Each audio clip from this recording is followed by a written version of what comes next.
cualquier cosa, ya si entran dudas pueden volverlo a ver, lo voy a subir al Classroom. Y bueno, vamos a continuar. En el video anterior yo les había hablado hasta estos personajes que fueron personajes dentro de lo que es la teoría general de sistemas que entran como fundadores de varias teorías, ¿no? Ajá, que están ligadas directamente a la teoría general de sistemas, pero ya hablamos de la teoría cibernética, de la teoría no, de conjuntos todavía no, de la teoría de agrupaciones, etcétera, ¿no? Ya hablamos de diferentes teorías, ajá. Yo les digo, todas esas son como subramas de lo que es la teoría general de sistemas, porque como les comenté en el video anterior, la ingeniería de sistemas, bueno, ahorita la materia se llama ingeniería de sistemas 1, ajá. Eso es porque, bueno, por el nuevo plan de estudio. Sin embargo, ya como tal, la rama se llama teoría general de sistemas, ajá. Ahorita vamos a hablar un poquito más de eso. Y bueno, ahora, dentro de nuestra línea de tiempo que hemos estado siguiendo, nosotros llegamos hasta lo que es la tercera revolución industrial, que esa justamente inició cuando finalizó la Segunda Guerra Mundial. Ajá. Terminó la Segunda Guerra Mundial y hasta nuestras fechas, ahorita estamos viviendo lo que es la tercera revolución industrial. Ahora, ¿cómo la podemos caracterizar? Ah, bueno, porque surge al finalizar la Segunda Guerra Mundial y hay una crisis energética. Ajá. ¿Eso a qué se refiere? Después de que hubieron tantos avances tecnológicos en cuanto a armamento, saben ustedes que se desarrolló lo que es la bomba nuclear, ¿no? La bomba atómica, perdón. Entonces, esa bomba atómica, lo que hizo fue dar un punto y aparte a la historia de los energéticos, ajá. Entonces, se desarrolló esa energía nuclear, la ingeniería espacial, la electrónica, las comunicaciones, radares, informática, satélites artificiales, robótica, micro y nanotecnologías y la bioenergía. Ajá. Todo eso han sido surgimientos posteriores a la Segunda Guerra Mundial y como resultado de que se desarrolló lo que es la bomba atómica. Ajá. Entonces, eh, como seres humanos, aquí hubo una gran evolución, como cuando yo les platiqué acerca de lo que es la primera revolución industrial, cuando tuvimos la máquina de vapor, esa máquina de vapor lo que hizo fue hacer un boom en el desarrollo del ser humano. Después de la bomba atómica fue otro boom, o sea, fueron dos saltos muy grandes que ha tenido el ser humano para desarrollar sus cuestiones tecnológicas. Ajá. Ahora, esto a nosotros, ¿cómo se ve esta repercusión? Ajá. Bueno, este personaje se lo tienen que aprender de ley, o sea, lo van a soñar, no lo van a soñar, pero sí les voy a hablar mucho de él.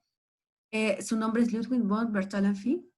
Él es conocido como el padre de la teoría general de sistemas. Ajá. Él es el papá de todo, de todas las teorías que hemos hablado.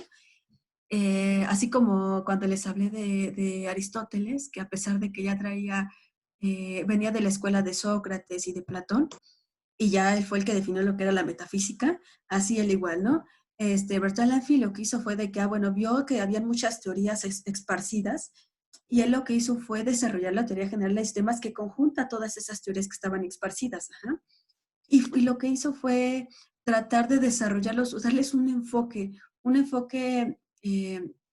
único a todas, ¿no? Que tuvieran la misma dirección. Entonces, él lo que dice es de que, eh, bueno, conceptualiza la teoría general de la biología. Ah, cabe señalar que él era biólogo. Uh-huh. Entonces, incluyendo una concepción humanista de la naturaleza humana opuesta a la concepción mecanicista y robótica. Ajá. ¿Eso qué quiere decir? O sea, dada la crisis energética, dada todo lo que pasó después de la guerra, había tantos avances tecnológicos, como bien les dije, pero aquí se perdió una parte muy importante, que era la parte humana. Ajá. O sea, hubieron muchos problemas psicológicos, psiquiátricos, etcétera. Entonces, él como biólogo se empezó a dar cuenta de que sí se tuvo un avance en cuanto a ingeniería, en cuanto a ciencia y todas esas cosas, pero, como dice él, se perdió de vista mucha parte de la naturaleza humana, o sea, mucha humanidad. Ajá. Entonces, él lo que hizo fue empezarse a preocupar por esta parte, ¿no? Porque aparte de que el mundo estaba en una crisis económica y en una crisis energética, Bueno, y yo les digo crisis energética porque muchas de los armamentos que se hicieron, pues utilizaba combustibles fósiles, ajá. Entonces, pues de tantos combustibles fósiles que se empezaron a emplear para todo lo que era el armamento, vino una crisis, ajá, una recesión. Entonces, pues él, o sea, a pesar de la recesión, a pesar de todo, se empezó a preocupar mucho por cómo se sentían las personas, cómo quedaron la afectación de esas personas, ajá. Entonces, él lo que hizo fue dar algunos elementos para comprender lo que era un sistema, ¿no? O sea, ya tenía las definiciones anteriores, que si ustedes se ponen a pensar de las otras definiciones, era más que nada como la preocupación de la sociedad. Ya se definió lo que era sociedad y se empezaron a preocupar cómo el grupo de personas estaba actuando ante su trabajo, ante eh, yo lo que le decía, ¿no? La relación de hombre-máquina, o sea, cómo estaba relacionado todo más a lo que era maquinaria. Ajá. Él lo que hace es decir, bueno, a ver, yo sé que sí tenemos la relación de hombre-máquina y ya se ve en la Segunda Guerra Mundial que dependemos de las máquinas, los que tenían mejor armamento fueron los que ganaron, los que iban teniendo ventajas, ¿no? En la guerra. Dice, pero bueno, ¿qué pasa con lo demás? Entonces, él lo que dice es dar algunas premisas básicas para lo que es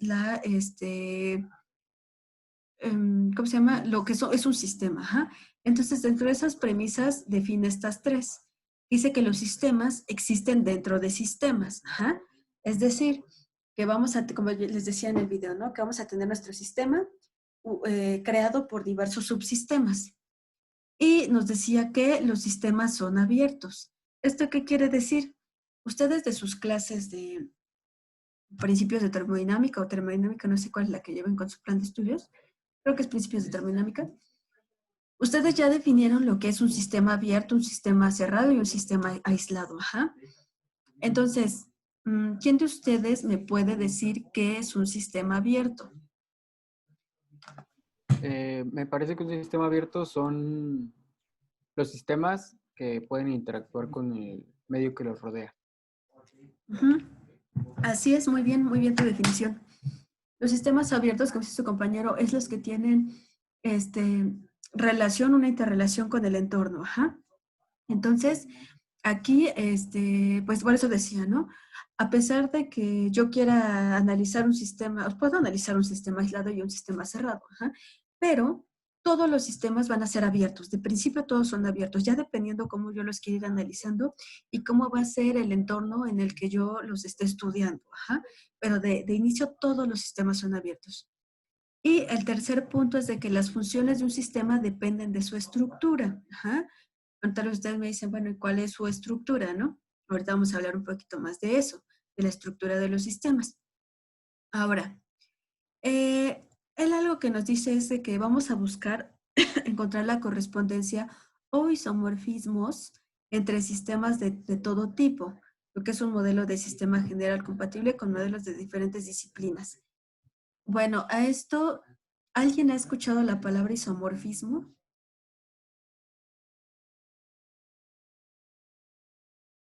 Sí, en álgebra lineal. A ver, si recuerdas qué es un isomorfismo. Me lo explicaron, pero la neta no entendí. Ok, bueno, no te preocupes, vamos a verlo aquí. Es Ajá. la transformación de un sistema a otro sistema. La transformación. Bueno, o sí, transformación. Ok, ay, aquí no lo tengo. Voy a avanzarle tantito. Aquí, voy a pasar tantito aquí. Y aquí tenemos lo que es el isomorfismo. Ujú.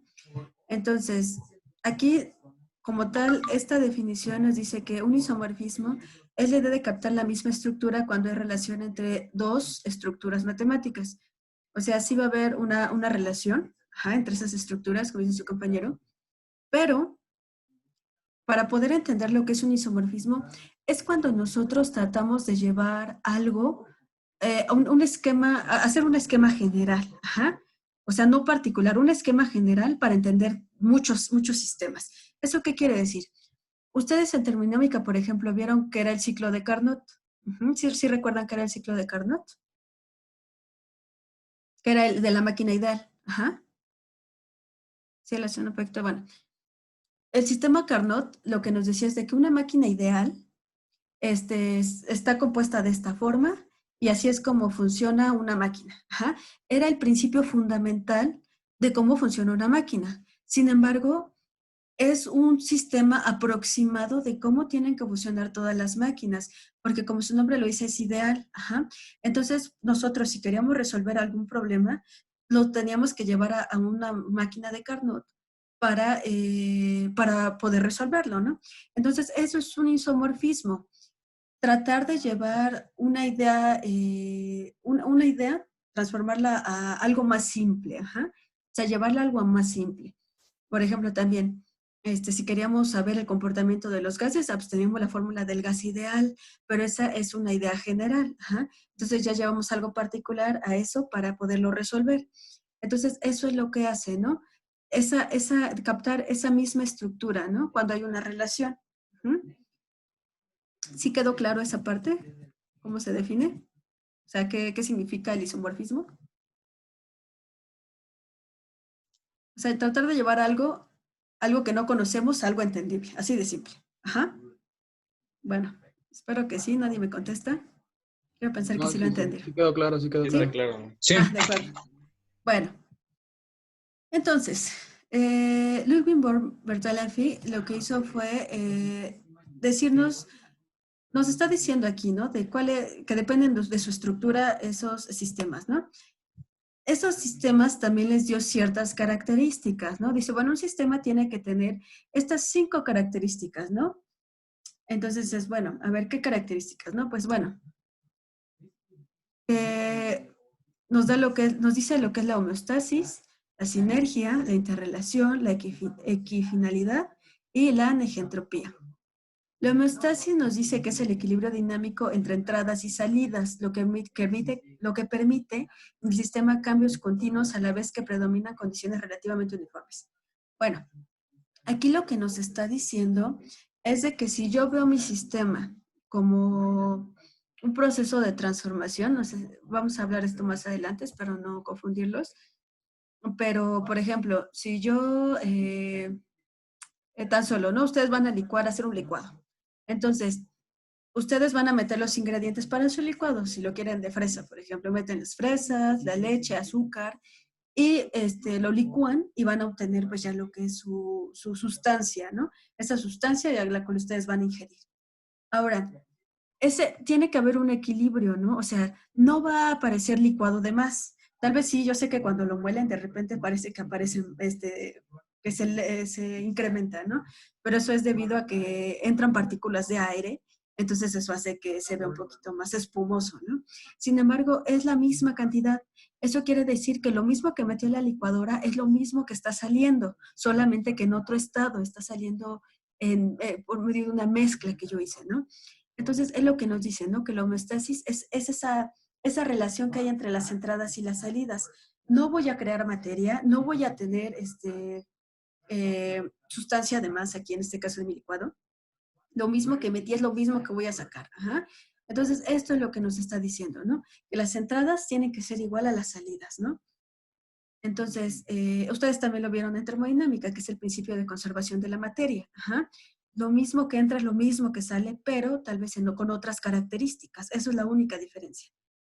Ahora, tenemos lo que es la sinergia, que es el funcionamiento del sistema no puede entenderse solo a partir de la suma de los elementos que lo componen, sino que la interacción entre el resultado que generan estos. Ajá.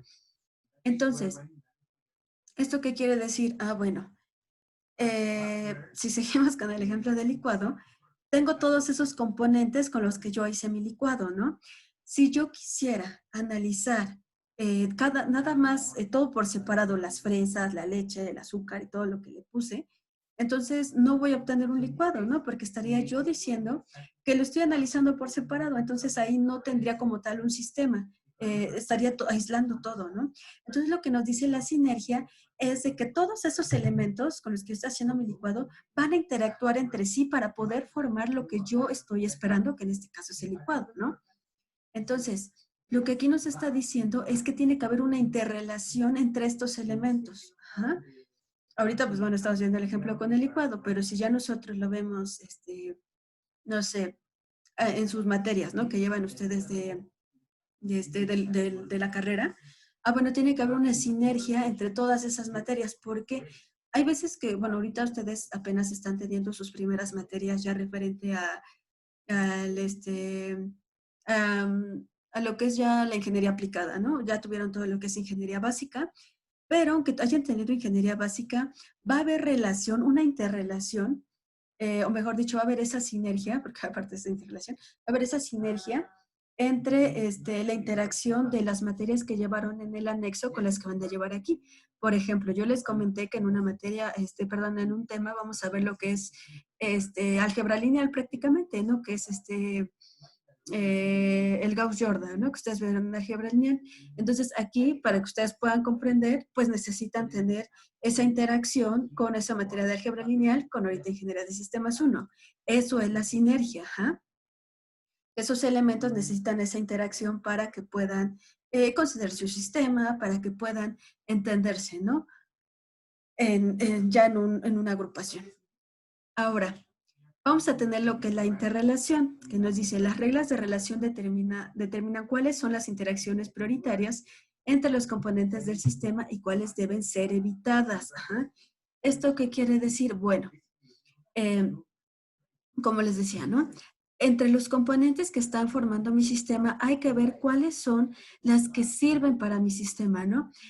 Un claro ejemplo es bueno, ustedes todavía no llevan lo que es agua potable y tratamiento de aguas residuales, pero supongo que tienen noción de que el agua llega a su casa previamente tratada. O sea, saben que no así como se extrae del pozo o como la toman de un cuerpo de aguas superficiales, les van a mandar a su casa, ¿no? Tienen que tener un previo tratamiento. ¿Sí sabían esto, no? Sí. Sí, profesor. Ok, muy bien, vamos bien. Entonces, de ese tratamiento que se les da al agua para potabilizarla, entra el agua, ¿no? Así está su sistema, su entrada es el agua, ¿no? Por ejemplo, vamos a hablar de un agua, de un cuerpo de agua superficial, de un río. Toman el agua del río, entra a su sistema de potabilización y va a salir agua potable, agua limpia. Ajá. Pero no el 100% del agua que entró a la planta va a ser el 100% de agua que salga limpia. ¿Por qué? Esa agua tiene componentes que son residuos, son materiales indeseables y por eso nosotros lo que estamos haciendo es tratar esa agua para que esos materiales indeseables los removamos y cuando lo mandemos a la población no cause alguna enfermedad o algún daño, ¿no? Allá directamente a nuestra población. Entonces, dentro de esta interrelación, entonces, ¿cómo se definiría? Bueno, yo entonces tengo una entrada que es el agua superficial y una salida que es el agua potable. Otra salida serían los residuos indeseables que yo le quité al agua, que serían los lodos. Esos se conocen como lodos. Entonces, las que están determinando la interrelación es eso, ¿no? El agua que entró y el agua que salió y lo que tiene que ser evitado son esos lodos. Ajá. Entonces, a esto es a lo que se refiere lo que es nuestra interrelación. Ahora, lo que es la equifinalidad. A partir de diferentes condiciones iniciales y por diferentes caminos se puede alcanzar el mismo estado final. Siguiendo con el ejemplo de la planta de tratamiento, por ejemplo, yo puedo, ustedes cuando estudian esta materia, que creo que es una de las optativas, o no, creo que ya no es optativa, se van a dar cuenta que necesitan hay muchos tipos de tratamiento, muchísimos tipos, ajá. Estos van por casi colores, tamaños, no es cierto, va más que nada por precios, ¿no? Son los costos, así de que si yo utilizo carbón activado, o sea, tiene este costo, si yo utilizo esta cosa, tiene este costo, etcétera, ¿no? Van a haber diferentes costos ahí. Entonces, lo importante es potabilizar el agua y cumplir una normatividad que entre en un rango admisible para enviar a la población. Entonces, lo que nos dice la equifinalidad es de que si yo tengo 3 tratamientos diferentes, no importa cuál de los 3 tome. La cosa es de que yo tengo que alcanzar el mismo estado final. Ajá. A esto también, más adelante, ustedes lo van a conocer como diferentes alternativas de solución que se puede dar a dicha problemática. Entonces, de esas diferentes alternativas, la cosa es ver cuál es la apta, pero siempre tengo que buscar llegar al mismo resultado. Ajá. Por ejemplo, yo sé que tal vez ustedes ya lo han de haber visto también en el anexo, cuando hacían algún método, ¿no? Algún método para resolver algún problema. Ustedes decían, no, pues yo lo voy a resolver por medio de tal metodología, ¿no? No sé, una integral, ¿no? Yo lo voy a resolver por sustitución trigonométrica. Otros decían, no, pues yo lo voy a resolver por partes, ¿no? Bueno, sí hay algunas integrales que no se pueden resolver por cualquier método, pero hay otras que sí se pueden resolver. Entonces ya sería cosa de decir, ah, bueno, ¿qué tanto me lo quiero complicar para llegar al resultado? Pero tengo que llegar al mismo resultado, ¿no? Entonces, es eso, ¿no? ¿Y qué finalidad? Como aquí dice su nombre, así esta parte de finalidad, tengo que llegar al mismo fin. No importan los medios, tengo que llegar al mismo fin. Ajá. Bueno. Y finalmente tenemos lo que es negentropía, que es la tendencia de un sistema a agotarse a medida que utiliza energía de sus procesos e insumos. La caída del sistema es un estado de desorden, medio de reordenamiento del sistema. O sea, por eso se llama así negentropía. Si ustedes recuerdan de sus clases de termodinámica, lo que era la entropía. ¿Recuerdan lo que era la entropía? Sí, a ver, Carlos, dinos qué era la entropía. Era una medida como de desorden, ¿no? De un sistema. Así es el grado de desorden que tiene un sistema. Ajá. Entonces, es esto, ¿no? Que va a haber un grado de desorden en el sistema, como está definida la entropía. Pero esto va referido a que los sistemas no son infinitos, tienden a agotarse, tienden a desgastarse durante el uso, el tiempo. Ajá. Entonces, aquí lo que nos está diciendo es de que nosotros, dependiendo de esos procesos e insumos que tenga cada uno de nuestros sistemas, nosotros tenemos que ir viendo la forma de irlos haciendo como cíclicos, como que ir como reestructurando las cosas, ¿no? Para que tiendan a tener siempre el mismo, bueno, que siempre llegue a lo mismo, o sea, que no baje su eficiencia, por así decirlo, ¿no? Entonces, pues solamente aquí lo que nos dice, recuerda que los sistemas no son inagotables, todos tienden a agotarse en algún momento. Entonces, tiene que quedar claro, ¿no? Porque luego, por ejemplo, pasa mucho en ingeniería, ya directamente en los servicios urbanos, en los servicios que nosotros prestamos. Luego el gobierno se le olvida, ¿no? Que tiene que reinvertir para que su sistema funcione. Por ejemplo, el metro, ¿no? Que ya se descompuso uno de los metros o ya está lloviendo dentro del metro, ¿no? Es por lo mismo la negentropía, porque el sistema no va a ser infinitamente, no va a estar bien. Necesita una reestructuración, necesita un mantenimiento. ¿Ah? Entonces nosotros tenemos que tener en cuenta que esos sistemas necesitan estarle dando mantenimiento constante para que pueda tener un buen funcionamiento. Si no, va a pasar lo del metro, que luego está lloviendo adentro del metro y tal vez afuera ya ni llueve, ¿no? Entonces es eso, ¿no? Lo que aquí nos quiere decir. Ahora, con respecto a estas 5 definiciones, ¿alguien tiene alguna duda? ¿No? ¿Queda claro? Bueno, Sí. chicos. Sí. Sí, todo Ok, claro. muy bien. Sí, todo en orden. Entonces, ya hablamos sobre las características que él nos decía, ¿no? Que las características que tiene que tener el sistema. Y llegamos a lo que es Kenneth Boulding. Él, pues, también quiso definir, ¿no? Porque dice, bueno, aquí el papá, ¿no? El papá de la Teoría General de Sistemas nos definió esos 3 puntos, ¿no? Esas 3 características de cómo tiene que estar definido un sistema. Sin embargo, hay diferentes tipos de sistemas. Dice, no puedes todo unificarlo a una sola definición. ¿Verdad? Entonces, él dice que va por su grado de complejidad. No todos los sistemas son tan sencillos o todos son tan complejos. Entonces, él los define por grado de complejidad. Entonces nos dice, el sistema más sencillo y el más sí, el más sencillo, así de simple, ¿no? El más sencillo es el sistema estático, el que tiene una estructura estática, que no se mueve, que está ahí. Ese es el sistema más fácil de analizar, ¿no? Después nos dice que tenemos en el segundo punto lo que son los sistemas dinámicos. Él lo asoció con lo que es el sistema mecánico o de relojería. Ahora, creo que más adelante tengo un poquito más explicado esto. Entonces ahorita nada más se los voy a dictar así. El tercer punto nos dice que ya es el sistema cibernético. Ustedes recuerdan que ya definimos lo que es la teoría cibernética. Entonces, aquí nos habla lo que son los mecanismos de control. Ajá. Esos mecanismos de control, bueno, ustedes también ya los debieron haber visto en principios de termodinámica, en donde les dicen, ¿cuáles son tus mecanismos de control? Bueno, el entorno, no sé, si es aislado, etcétera, ¿no? Ya empezaban a ver todos esos mecanismos de control, entonces igual aquí nos dice, ¿no? Bueno, ¿cuáles son los mecanismos de control de tu sistema? Bueno, ese sería, si tienen varios mecanismos de control, entonces ya estaríamos hablando de un grado de complejidad 3. Después tenemos lo que es el punto 4, lo que es la estructura de autorreproducción o de células, ajá. Aquí ya dice, aquí en el punto 4 ya nos metemos con lo que son los sistemas abiertos. De aquí hacia atrás estamos hablando de sistemas cerrados o aislados, que son los sistemas que de cierta forma como que despreció Bertalanffy, ajá.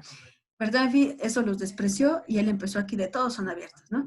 Entonces él dice, sí, estoy de acuerdo, ¿no? Pero también pueden haber sistemas cerrados y aislados. Entonces en el punto 4 tenemos ya lo que son los sistemas abiertos y a partir del 4 hacia el 8 todos ya van a ser sistemas abiertos, ajá. El 4 pues, lo toma como lo que son las células. Dice, las células es un sistema abierto que interrelaciona para poder hacer una función y conectarse con otras células y ya que puedan formar algún organismo, ¿no? Y ese organismo tiene que tener alguna función, etcétera, ¿no? Luego, en el punto 5 tiene lo que son los genético asociativo o nivel de las plantas. Ajá. ¿Por qué? Porque no va a ser lo mismo hacer el análisis de un sistema vegetal, un sistema animal, y si se dan cuenta en el punto 6, ya habla de lo que son los sistemas animales. Entonces dice, bueno, el sistema de las plantas funciona de esta forma, es más sencillo, ¿por qué? Porque una planta no se mueve, o sea, sí se mueve en su lugar, pero no se desplaza, mejor dicho, no hay un desplazamiento. El mundo animal sí. Entonces, por eso está en un grado arriba, porque tiene un grado de complejidad un poco mayor. Y finalmente tenemos el punto 7, que es el de los humanos o el de los individuos. Aquí es muy importante y les voy a aclarar que al hablar del punto 7, entra un grado de complejidad de una persona, un solo individuo. No estamos hablando de un grupo de personas, solamente de uno. Es como si, por ejemplo, yo dijera, a ver, José, yo voy a analizar, te voy a analizar como sistema. Entonces agarro a José y yo lo pongo y lo analizo como sistema. Entonces yo lo estaría analizando con un grado de complejidad 7, pero solo lo estoy analizando a él, ¿no? Que por ejemplo es algo que hacen los psicólogos, ¿no? Analizan solamente a un individuo y ya de ahí ya empiezan a ver cómo es su interrelación con las demás personas, porque como nosotros somos un sistema abierto, tenemos interrelación con otras personas. Ajá. Y finalmente tenemos lo que es el punto 8, que es el más complejo, que ya son lo de las organizaciones sociales. Ajá. Que es lo que les... no sé si se los comenté en el video pasado, pero les comento de nuevo, por si no se los comenté, que este es el punto más complicado, el más complejo de todos los sistemas que existen. ¿Por qué? Porque no es lo mismo ustedes su comportamiento en la escuela, que estando en casa, que estando con sus amigos, que estando con la novia, el novio, etcétera, ¿no? No es el mismo el comportamiento. Siempre van a tener un comportamiento diferente. Entonces, por eso es el más complejo, porque no sabemos cómo va a ser la conducta del ser humano dependiendo el entorno en el que se encuentre, ¿no? Por ejemplo, no va a ser lo mismo, tal vez suene un poquito discriminativo, espero que no. No va a ser lo mismo que ustedes que estén vestidos de traje en una conferencia, su comportamiento, a que estén echando ahí en la banqueta unas cervezas con sus amigos, ¿verdad? No va a ser el mismo el comportamiento. Y si fuera el mismo, pues sería medio raro, ¿no? Entonces, por eso esto es el más complejo. Ujú. Y esta es una de las partes de las que más a nosotros como ingenieros nos cuesta más entender, nos cuesta más comprender. Por eso yo sé que ustedes han de decir, por eso existen los sociólogos o los psicólogos que estudian las agrupaciones sociales, ¿no? Sí, eso es cierto. ¿Por qué? Porque nosotros no podemos como tal comprenderlos, pero sí tenemos que intentarlo, porque nosotros cuando tenemos o hacemos o desarrollamos o proyectamos algún eh, algún diseño, cuando estamos más que nada en la etapa de planeación para un proyecto de infraestructura, yo sé que ya les han dado la definición de lo que es un ingeniero, ¿no?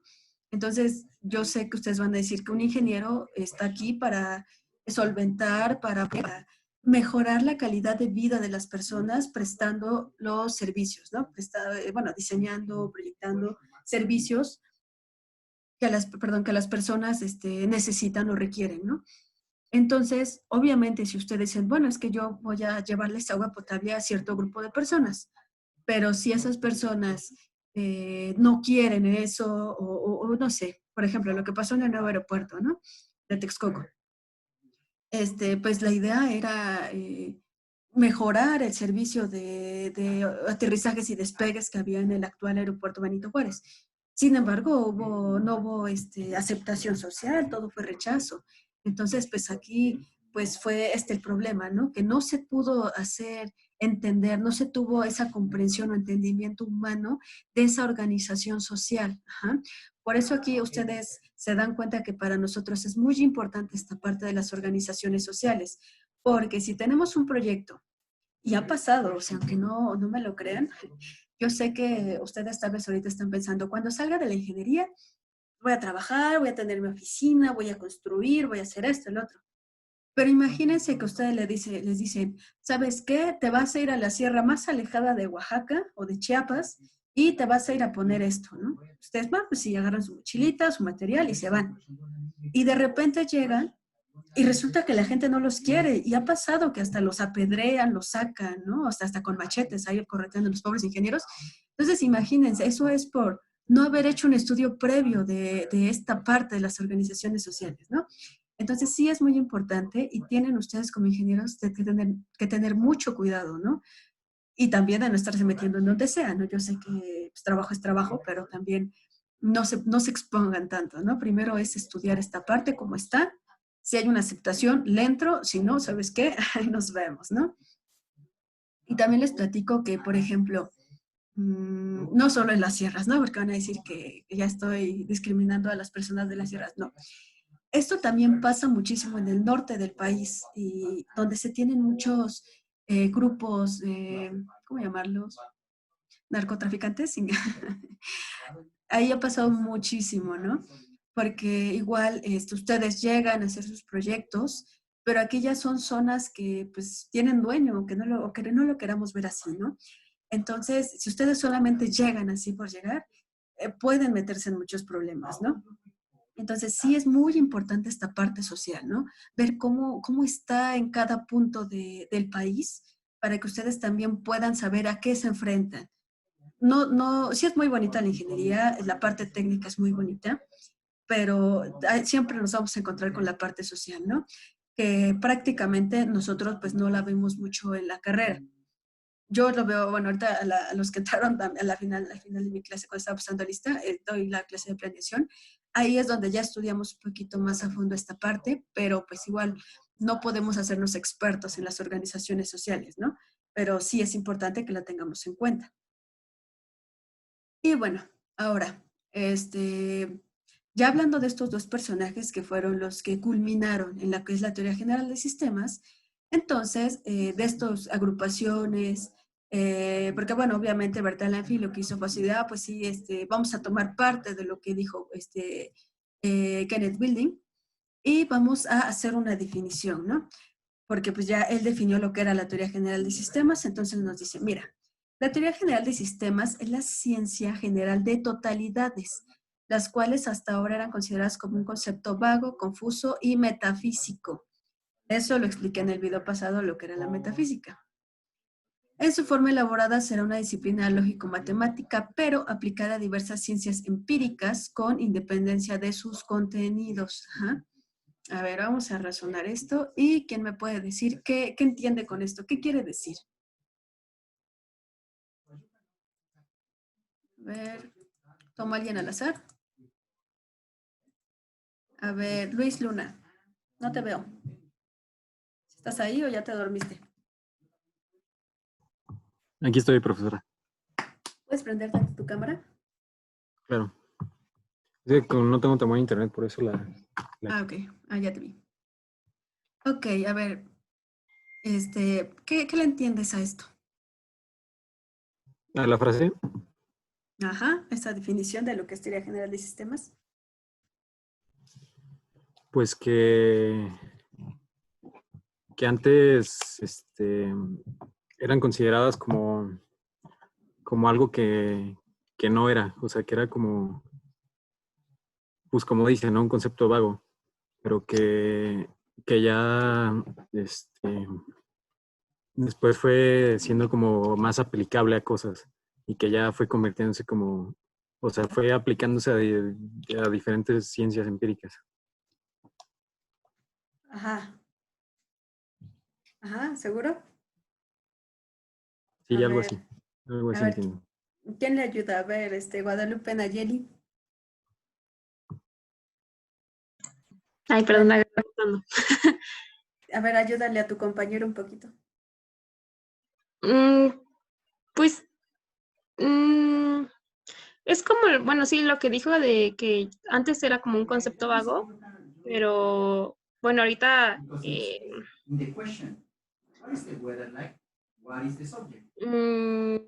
sé cómo explicarlo. Pues se quiere aplicar yo ya lo que es no sé cómo explicarlo. Ok, a ver, veamos, ¿alguien que le quiera ayudar? A ver, voy a agarrar llaves. A ver, ay, no sé, Juan Pineda, Trip, ¿por qué Trip? Bueno, Sí. Pues lo mismo que ellos dijeron. sí, casi. ¿Puedo participar, profesor? Sí, claro, a ver quién. Yo creo que, o sea, la teoría general del sistema se engloba más que nada cómo fue razonando el ser humano, ¿no? Y cómo quiso intentar darle una explicación a las cosas y haciéndolo sistémico, ¿no? Dándole una parte, explicando el porqué de cómo funcionan las cosas y lo englobaron en varias cosas, ¿no? Como el nivel animal, el mundo mecánico, a las organizaciones sociales y más que nada como intentando darle la explicación, ¿no? a los acontecimientos que sucedían y así como englobándolo todo en una teoría. Así es, sí, sí, muy bien, muy bien. Sí, exacto. Como yo les decía, antes de llegar a Bertalanffy, se tenían un chorro de teorías, ¿no? La teoría cibernética, se tiene lo que Aristóteles definió como la metafísica. O sea, se tenían muchos conceptos aislados. Entonces, él lo que dijo Bertalanffy fue así como de, a ver, espérate, todos esos conceptos se engloban en uno porque todo es lo mismo. Entonces, por eso dijo así como, bueno, todos tienen sus respectivos estudios, pero si te pones a analizarlo, con todos llegas a lo mismo, con todos vas a, tienes que llegar a los mismos, al mismo punto, a lo que es un sistema, así de simple, ¿no? Entonces, por eso nos dice, eran considerados como concepto vago, confuso y metafísico. ¿Por qué? Porque eran conceptos aislados. Lo que él hizo es agruparlos y todas esas dudas, como dice su compañero, ¿no? De que, bueno, es que están definidos que en sistemas mecánicos, biológicos, agrupaciones sociales, etcétera, pues a fin de cuentas son sistemas, ¿no? Cumplen características, pero a fin de cuentas son sistemas, pero con diferentes grados de dificultad. Ajá. Entonces, eso es prácticamente lo que nos está diciendo con la teoría general de sistemas. Aquí voy a hacer una pausa con ustedes. No bajé el libro, pero bueno. Para hacer esta presentación, yo me baso en un libro que es justamente de Ludwig von Bertalanffy, que se llama La teoría general de sistemas. Ajá. Esa la tengo en PDF. Entonces, se las voy a subir a la plataforma. Si ustedes quieren echarle un vistazo, pueden verlo. O sea, la verdad, el libro está muy completo. Yo ahorita de todos estos conceptos se los digo muy escuetamente, ¿no? O sea, como una embarradita, porque pues si nos ponemos a hablar de cada una de esas teorías, pues nunca vamos a acabar, ¿no? Entonces sí lo vemos de una forma muy puntual, muy básica.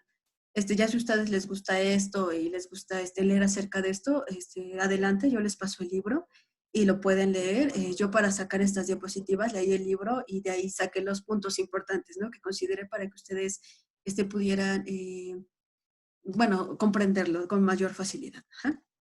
Bueno, entonces, dentro de su libro de Teoría General de Sistemas, nos habla de diferentes teorías, igual que van asociadas a lo que es la teoría general de sistemas. Ajá. Entonces, tenemos lo que es la teoría de conjuntos. Ajá. Esta teoría de conjuntos fue propuesta por Mesarovic en el año de 1964.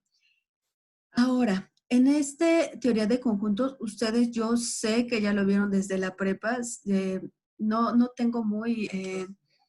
bueno, no sé mucho ahorita cómo están los planes de estudios, pero por ejemplo, yo recuerdo que cuando estoy en la preparatoria, en el primer año vemos lo que es la teoría de conjuntos, ajá. Y yo sé que cuando ustedes entran a álgebra en el primer semestre de la carrera, ven otra vez teoría de conjuntos, ajá. Entonces, esa teoría de conjuntos, pues prácticamente es, pues cómo están asociados, ¿no? Por ejemplo, aquí nos dicen, no, pues tengo mi conjunto A, que es esta agrupación de personas, entonces mi conjunto A está compuesto por tales, ¿no? Etcétera. O si yo tengo mi universo, tengo mi sistema B y mi sistema C, entonces si C, bla, bla, bla, está contenido en B, etcétera, ¿no? Todo esto, estas teorías, pues igual, entra en lo que es la teoría general de sistemas, esta teoría de conjuntos, es una subrama, ajá. Y lo que aquí nos está diciendo es de que este también es una forma de estudiar, por ejemplo, una parte social, ¿no? Imagínense que C es su casa, es C de casa, ¿cierto? Esta es su casa. Viven 6 personas en su casa. Uh-huh. Y esto de aquí afuera es su colonia. Uh-huh. Entonces, ustedes son un subsistema de este sistema. Ajá. Y bueno, y a su vez tal vez está aquí en una alcaldía o en un municipio, etcétera, ¿no? Entonces, eso es lo que nos está diciendo. Ah, bueno, entonces vamos a ver cuál es el comportamiento de C cuando se localiza en B, etcétera, ¿no? Entonces, esta es una de las ideas básicas para hacer el estudio social, para hacer un estudio de un conjunto de personas. Ajá. O bien, ahorita estamos hablando de asociaciones o conjuntos de personas, pero igual ustedes lo han aplicado en las matemáticas con numeritos o hasta lo llegaron a ver con figuritas, ¿no? Entonces, igual, esto es aplicable a varias cosas, ¿no? Posteriormente tenemos la teoría de las gráficas. Ajá. Esta teoría de las gráficas fue postulada por Rashevsky y Rosen, ajá, en 1960. Y lo que nos dice esta que es lo que vincula al álgebra de las matrices y son estructuras relacionadas y representadas en un espacio topológico. ¿Esto qué quiere decir? Ah, bueno, en un espacio que es visual, un espacio que está compuesto por nodos y por redes. Ajá.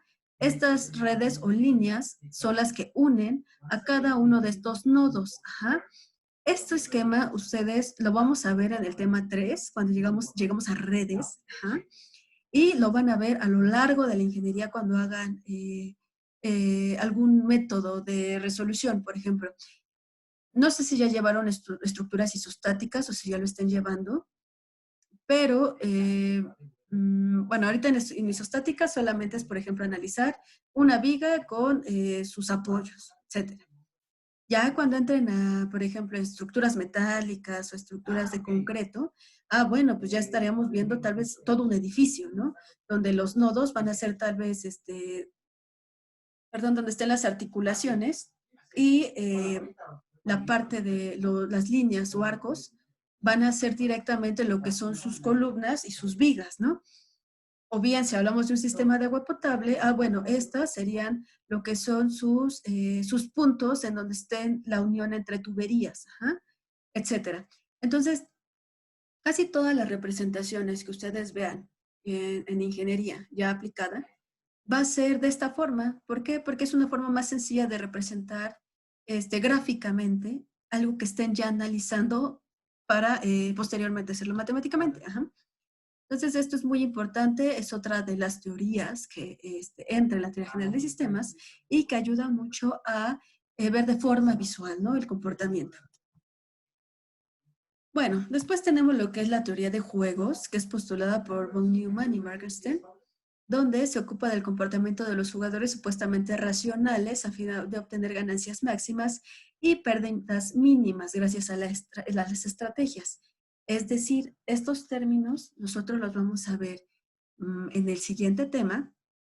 No es que nos vayamos a poner a jugar, pero sí esta parte de máximo y mínimo, nosotros ya la vamos a entender como un término de optimización. Ajá. Nosotros tratamos de optimizar. Esta palabra para ustedes también la van a encontrar muchísimo y se les tiene que dar muy clara lo que es la optimización. ¿Por qué? Porque ustedes como ingenieros siempre tienen que buscar cuál es la optimización de recursos. ¿Qué implica recursos? Tiempo, costos, recursos humanos, o sea, personal, materiales, etcétera, ¿no? Ustedes como ingenieros tienen que aprender a optimizar los recursos para que no tengan pérdidas, es decir, minimizar pérdidas y maximizar ganancias. Es decir, imagínense ustedes que van a poner un muro. En su casa les dice a su mamá, a ver, hijo, tú que ya estás estudiando ingeniería, ponte un muro. Ah, bueno. Entonces ustedes van, compran sus tabiques, compran su cemento, su concreto para hacer su mezcla, su arenita, todo. Bueno, para el muro necesitarían mortero. Entonces, ustedes se ponen a pegar su pared, ¿no? Ponen a hacer su muro ahí. Pero si ustedes le echan concreto de más o arena de más, tal vez para empezar la mezcla no va a quedar. Y en segunda van a gastar más material. Entonces, al gastar más material, pues, híjole, mamá, ¿qué crees? Es que pues, me faltó otro bulto de mortero. Pues ya te dan para otro bulto. ¿No vas por tu otro bulto? Entonces, como no optimizaste ese material, pues ya perdiste, ya tienes, gastaste recursos de más, material de más, entonces ya tienes una pérdida, ¿no? Entonces, tal vez ese dinerito que tú gastaste en el mortero, tal vez era algo que tu mamá te iba a dar por haberle hecho un muro, ¿no? Entonces, pues ya las ganancias ya no son máximas, ¿no? Entonces, ese tipo de cosas nosotros lo vamos a ver. ¿Cómo podemos maximizar y minimizar? Maximizar ganancias y minimizar pérdidas. Ajá. Que eso les digo que se llama optimización. Optimización, en nuestro caso vamos a llamarle optimización lineal, porque entra lo que es la álgebra lineal, pero a fin de cuentas es una optimización. Bueno, después tenemos a lo que es Anatole Rapoport. Ajá. Él lo que nos hizo fue fundamentar lo que es la teoría de redes, ajá, que esto viene directamente de lo que es la teoría de gráficas. Bueno, entonces, él lo que nos dice, la teoría de redes es aquella que busca las bases sociológicas de la teoría general de sistemas, es decir, la posición intelectual de quienes mantienen tal perspectiva. A respecto, Rapoport sostiene que existen ciertas dimensiones, aspectos o regiones del mundo que pueden ser constituyentes de un sistema, un conjunto de sistemas, y estos pueden ser estudiados.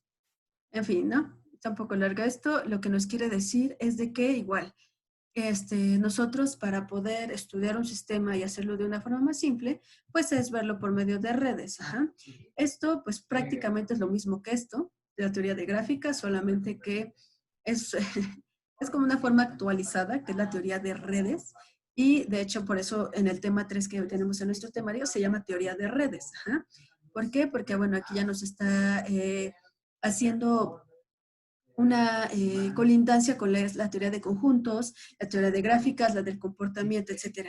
O sea, está ligando diferentes teorías. Esta, pues, estaban aisladas, ¿no? Era la teoría de conjuntos y ya. Teoría de gráficas y ya.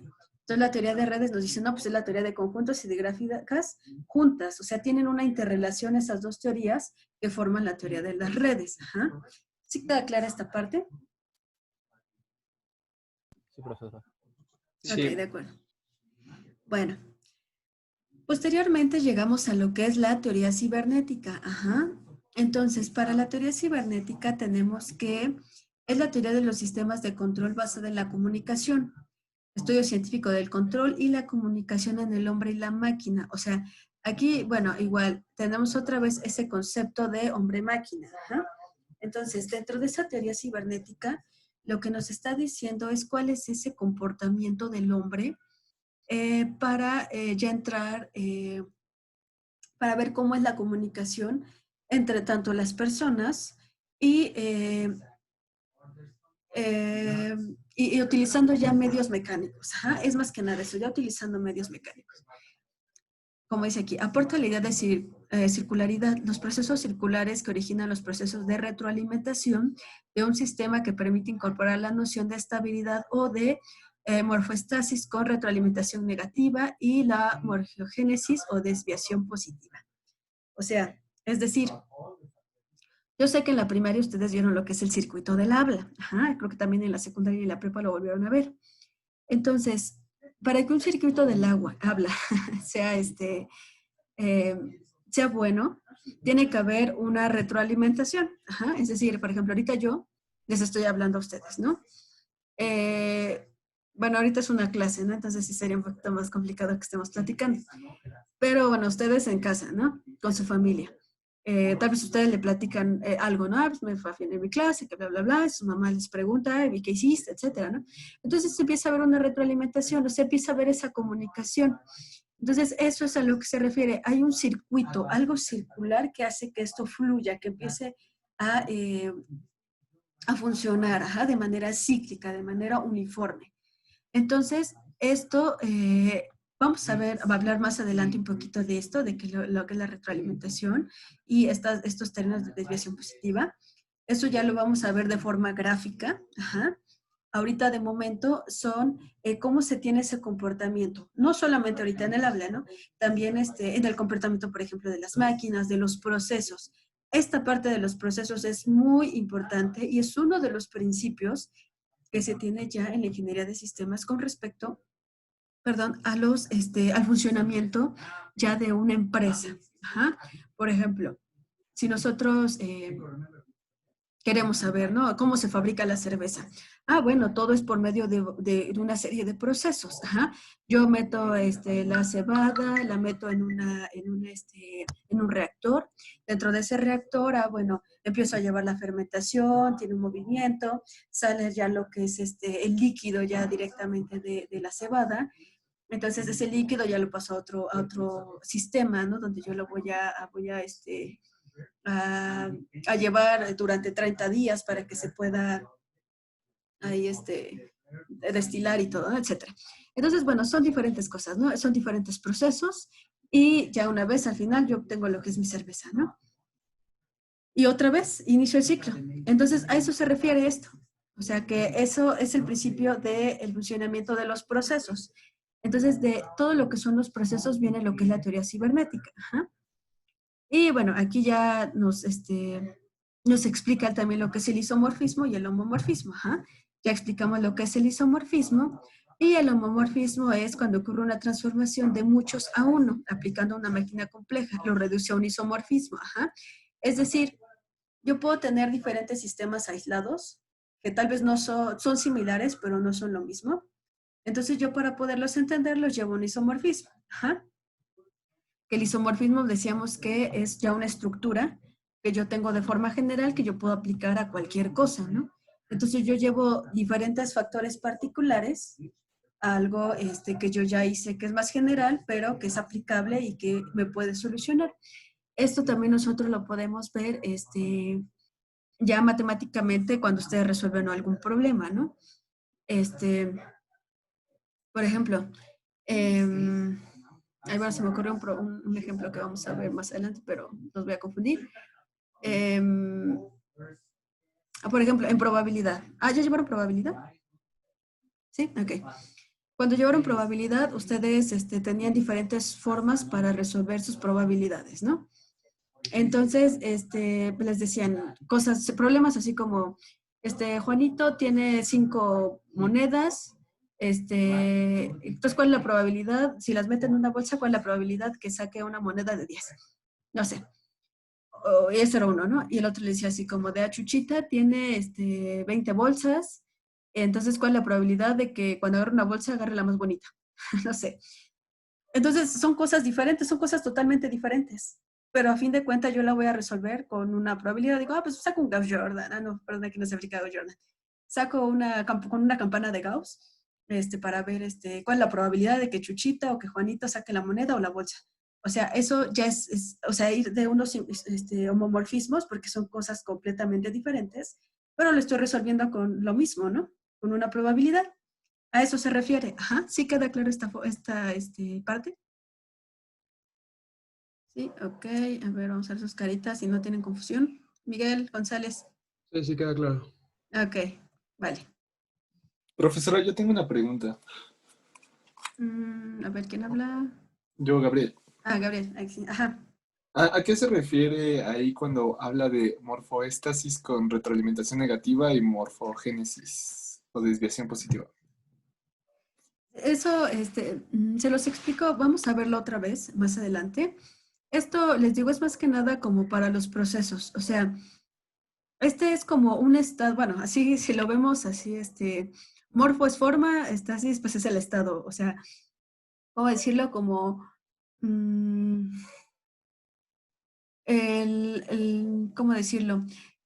Tanto el estado inicial que vamos a tener en nuestra estructura, como el estado que van a ver en cada uno de los componentes durante mi proceso. Ajá. Y bueno, lo que quiere decir es el estado o la forma inicial, ¿no? Morfogénesis quiere decir la forma inicial. Entonces, esto lo que nos quiere decir, bueno, ¿cuál es el estado inicial que tengo antes de entrar a mi proceso? Y cuáles son los estados en los que yo voy a ir transformando mi insumo. ¿Mm? Por ejemplo, si yo voy a hacer concreto, mi estado inicial, pues es si yo veo cada uno de los componentes de forma independiente, pues tengo mi arena, tengo mi grava, tengo mi cemento y ya, y agua. Eso es ya verlo como estado inicial, ajá, que sería mi morfogénesis. Cuando yo ya meto toda una torba y lo empiezo a revolver, bueno, entonces yo ya tengo un morfoestasis porque ya tengo un cambio de forma ahí, ajá. Eso es a lo que se refiere. Ahora, esta parte de retroalimentación negativa es un término que se utiliza para saber, bueno, si yo estoy yendo en un proceso linealmente, todo hacia izquierda a derecha, bueno, una retroalimentación negativa lo que nos dice es de que en vez de ir de izquierda a derecha, va de derecha a izquierda. Ajá. ¿Eso cuándo pasa? Bueno, se da, por ejemplo,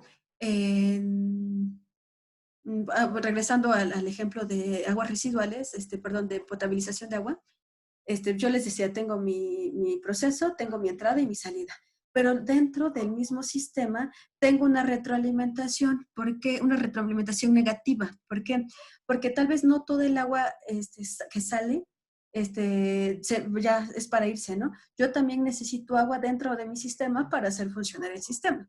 Entonces ahí se tiene una retroalimentación negativa porque esa agua, en vez de salir del sistema, se está retroalimentando en el sistema. Ajá.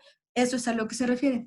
Vamos a hablar más adelante de estos términos porque sí son un poquito más complejos, pero de momento esto es lo que nos quiere decir él, ¿no? O sea, cómo es el comportamiento del sistema ya viéndolo por procesos, ¿sí? Sí, Gabriel, ¿verdad? ¿Fuiste el que preguntó esto? Sí, profesora, muchas gracias. ¿Sí quedó claro un poquito esto? Sí, sí quedó más claro. Ok, de acuerdo. Bueno, ahora, a ver, déjame ver. Ok, ahorita nos faltan varios. Bueno, espero terminar estos. Y ya a ver si podemos terminar. A ver, después tenemos lo que es la teoría de la información, donde tenemos a Warren Weber y a Klaus Shannon. Ajá. Él, lo que nos dice fue, él nos fundamenta lo que es la teoría matemática de la comunicación, que es ahorita conocida como teoría de la información. Ajá. Esto ya viniendo de esta parte, porque recuerden que le hablábamos aquí del estudio del control y comunicación del hombre, ¿no? Entonces él ya empezó a meter términos directamente de lo que es la información, ¿no? La teoría de la información. Y Klaus Shannon lo que nos hizo fue desarrollar lo que habla de la teoría de la información organizacional. Ajá. O sea, ya si ustedes recuerdan, Ya habíamos hablado un poco de esta parte de la teoría del comportamiento y de la organización social, pero él lo que hizo fue como modificarla, ¿no? ¿Por qué? Por el debido al continuo cambio que hay entre los individuos y la forma de organizarse, ¿no? ¿Por qué? Porque, por ejemplo, ahorita ya hicimos otro cambio, ¿no?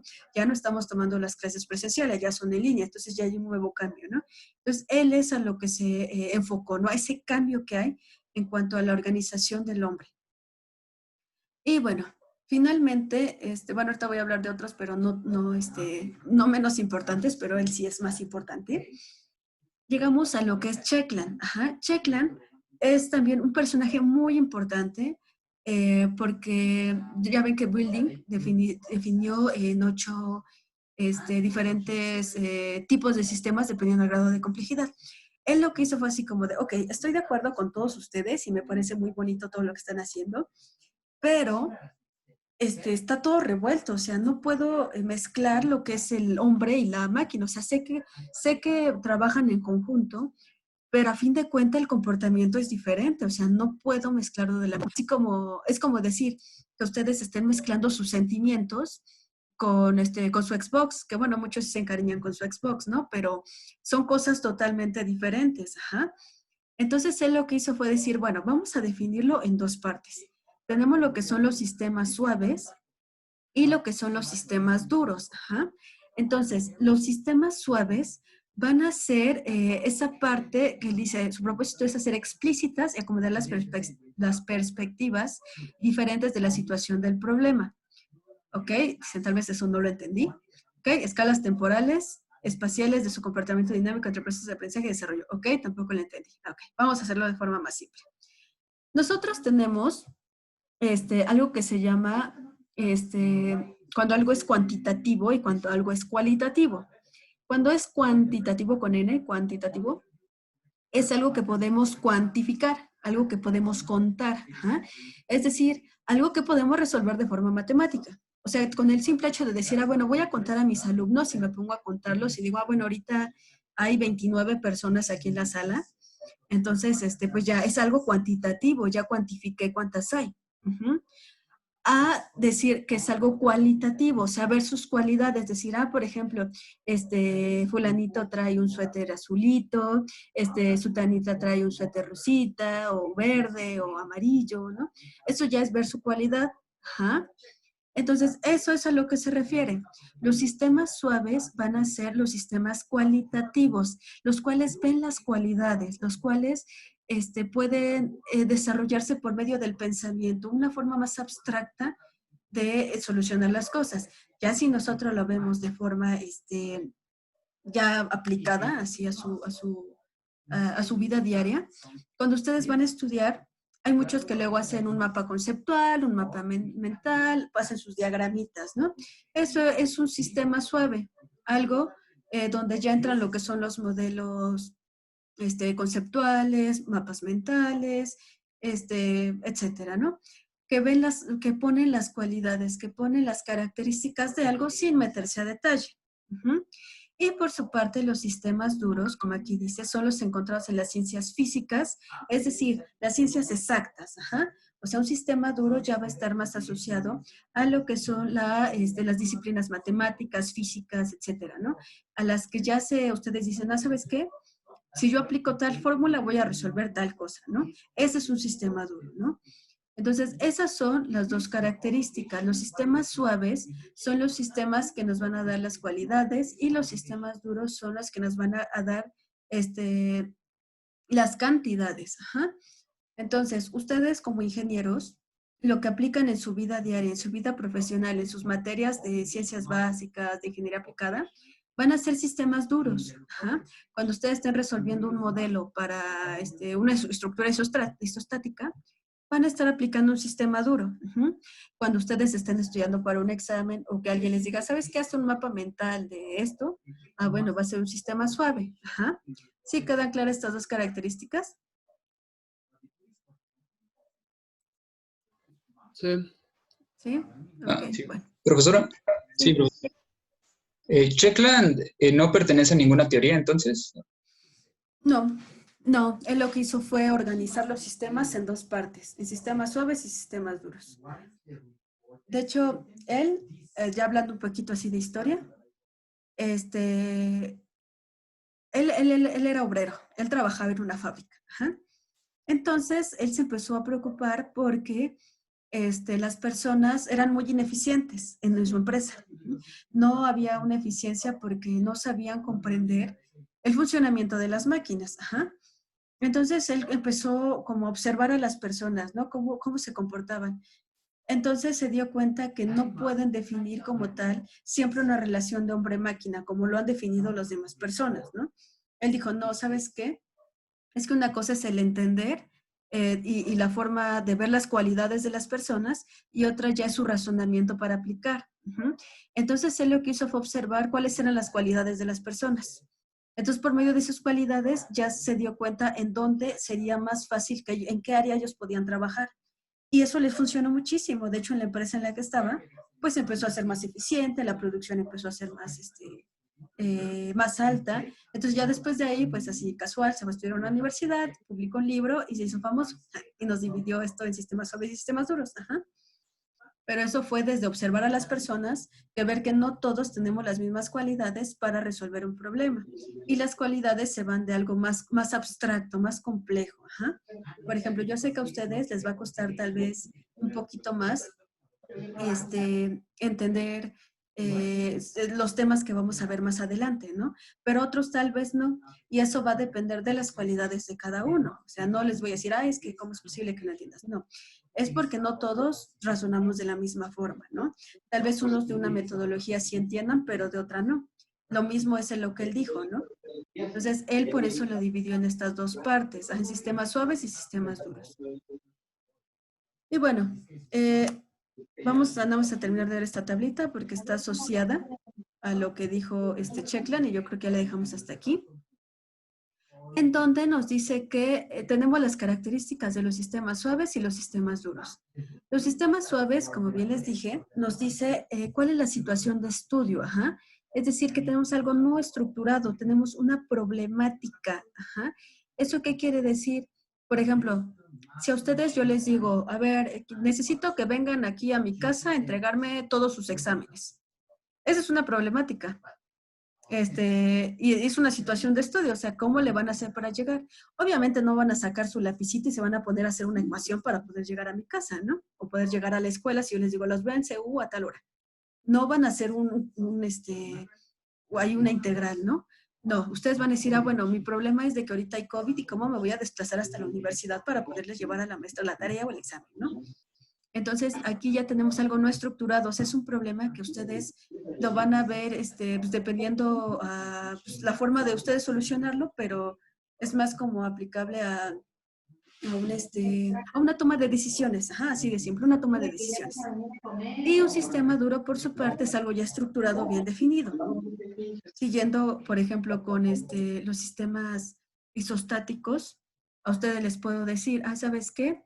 Tienes aquí una viga con ciertas cargas puntuales, resuélvemela. Bueno, pues ya agarro y me pongo a hacer mi bajada de cargas y me pongo a ver cuál es el momento y todo, ¿no? Ya es algo más definido, ya hay fórmulas y es más aplicable. Ajá. Ahora, esa es la situación de estudio. Ahora, el propósito, un sistema suave nos dice, hay que mejorar la situación. Ajá. Y el sistema duro es solucionar el problema. Es decir, aquí para esto, o sea, ustedes tienen que llegar a CU, entregarme su tarea. Bueno, entonces ustedes ven cuál es la mejor ruta que van a tomar para minimizar el tiempo, para que no, el tiempo de traslado no sea tan largo o bien para que no se vayan a contagiar, ¿no? Es decir, pues, llevo mi careta, llevo mi cubrebocas, o llevo mi traje de astronauta, no sé. Pero bueno, la cosa es ir, ¿no? Y para solucionar el problema, viéndolo aquí como su estructura isostática, bueno, pues ya calculé mi momento, mi bajada de cargas y aquí está. Fin, ya lo solucioné. Ok. Ahora, la pregunta que resuelven los sistemas a veces es ¿qué? Y luego ¿cómo? ¿Qué es lo que voy a hacer y cómo lo voy a resolver? Ajá.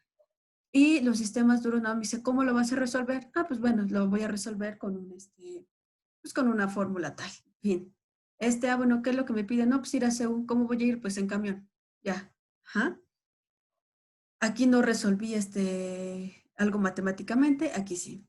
Organización, esto es hacer negociada y esto es algo establecido.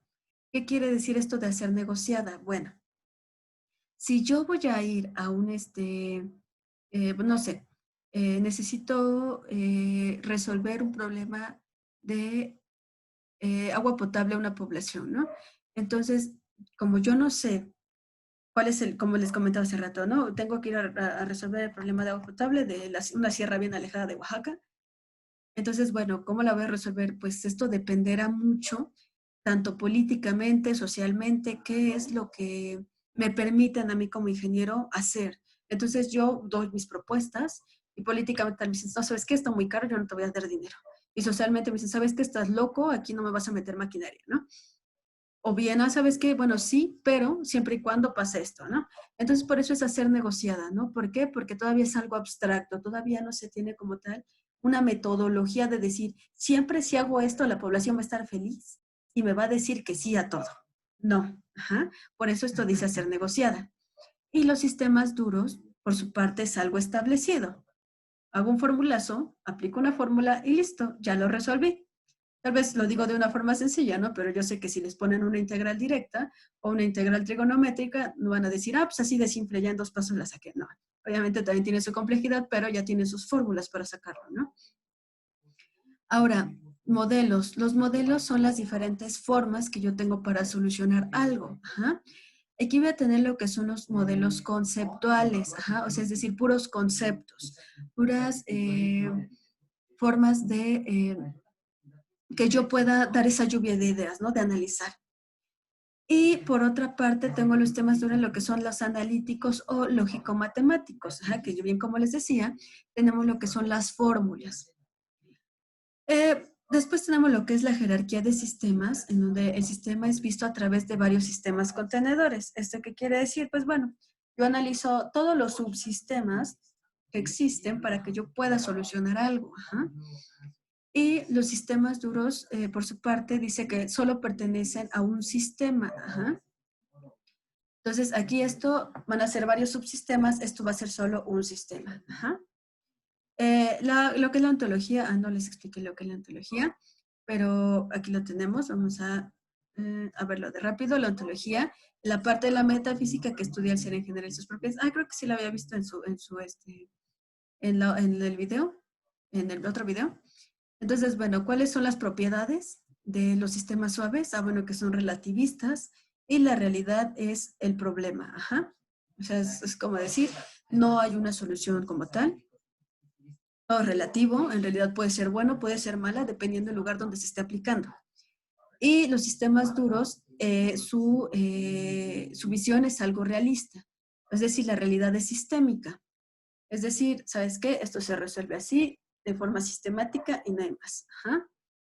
La epistemología, esto nos quiere decir que es interpretativa u holística. O sea, holística quiere decir, si nosotros lo vemos acá, que es una tendencia o corriente que analiza los eventos desde el punto de vista de las múltiples interacciones que lo caracterizan. Ajá. Es decir, en pocas palabras, esto nos quiere decir que hay una interrelación, como ya lo definimos, y que hay una integración, una integración entre varias cosas. Es decir, entre sus varios sistemas contenedores, porque de esos subsistemas hay esa interrelación y esa sinergia para que pueda ser, para que pueda interpretarse, llevarse a cabo de cierta forma. Y de esta parte, la epistemología es de manera positivista, racional, repetitiva y metódica. Es decir, o sea, ustedes ya han visto muchos métodos para resolver problemas, entonces a esto se refiere, ¿no? Que es una forma metódica. Y el rol como ingeniero. ¿Qué es lo que hacemos como ingeniero en sistemas? Bueno, pues aquí nosotros nos llamamos que somos el facilitador, es decir, el que vamos a tratar de resolver dando posibles soluciones, ideas, hacia una sociedad, hacia una parte política, hacia un grupo de personas inexpertas. Nosotros somos los expertos que vamos a tratar de dar soluciones y si no se lleva ninguna, bueno, pues vamos a tratar de dar otras, etcétera, ¿no? Y los sistemas duros, pues simplemente nos van a ver como el experto. O sea, si en una casa nos contratan para decir, ¿sabes qué, Inge? A ver, échame otro piso allá arriba. Pues yo soy el experto, pues ahora levante otro piso, ¿no? Y ya, fin. ¿Sí se dan cuenta entre estos dos, entre las diferencias que hay entre los sistemas suaves y los sistemas duros?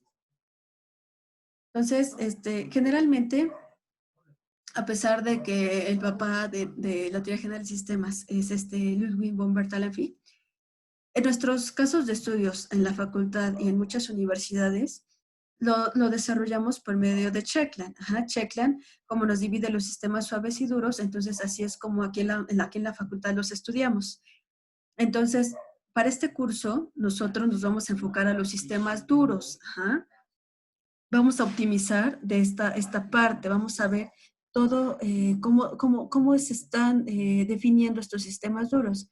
En mi curso de planeación, por su parte, estudiamos lo que son los sistemas suaves, que son los más complejos.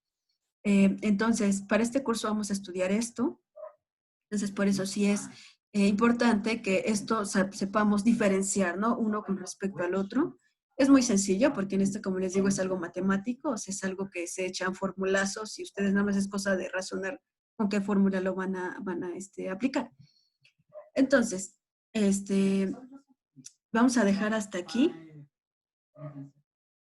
A ver, vamos a ponerle pausa.